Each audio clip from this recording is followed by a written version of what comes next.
বাকশালী শাসন থেকে এই দেশকে মুক্ত করে এই দেশে পুনরায় গণতন্ত্র প্রতিষ্ঠা করার দায় দায়িত্ব যেটা বাংলাদেশের 18 কোটি মানুষ এই অন্তর্বর্তীকালীন সরকারকে দিয়েছে, আমরা বিনীতভাবে বলবো দেশের মানুষ আপনাদের উপরে আস্থা রেখেছে।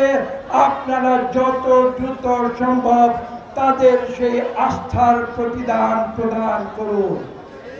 যত দ্রুত সম্ভব একটি সুষ্ঠু নিরপেক্ষ নির্বাচনের মাধ্যমে বাংলাদেশের মানুষের প্রাণের আকুতি গণতন্ত্রকে তাদের হাতে ফিরিয়ে দিন।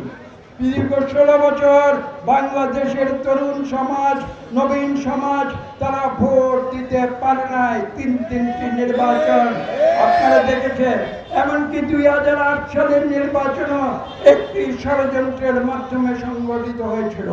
বিএনপি একটি ভিন্ন ধর্মী রাজনৈতিক দল। আমরা অনেক রাজনৈতিক দল বাংলাদেশে দেখেছি, পথভ্রষ্ট রাজনৈতিক দল দেখেছি। কে পথভ্রষ্ট রাজনৈতিক দল বলুন দেখি? আওয়ামী লীগ হচ্ছে পথভ্রষ্ট রাজনৈতিক দল। আমি একটি ছোট্ট প্রশ্ন করছি, এই যে আওয়ামী লীগের যে পরিণতি হয়েছে, আওয়ামী লীগের যে দেশ থেকে পালিয়ে যেতে হয়েছে, সেজন্য আজকে দীর্ঘ 11 মাস অতিক্রান্ত হয়েছে।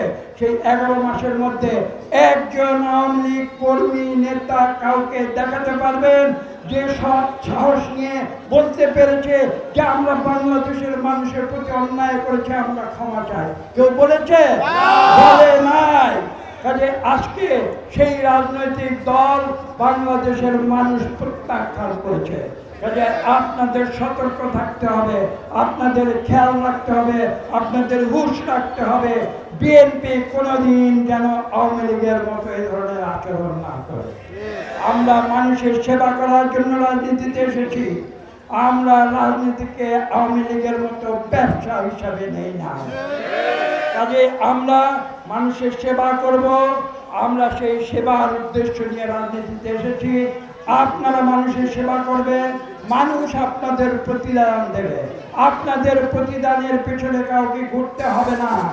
আপনারা ভালো কাজ যখন করবেন তখন সরকার আপনাদের প্রতিদান দেবে, যদি সেই সরকার গণতান্ত্রিক সরকার হয়।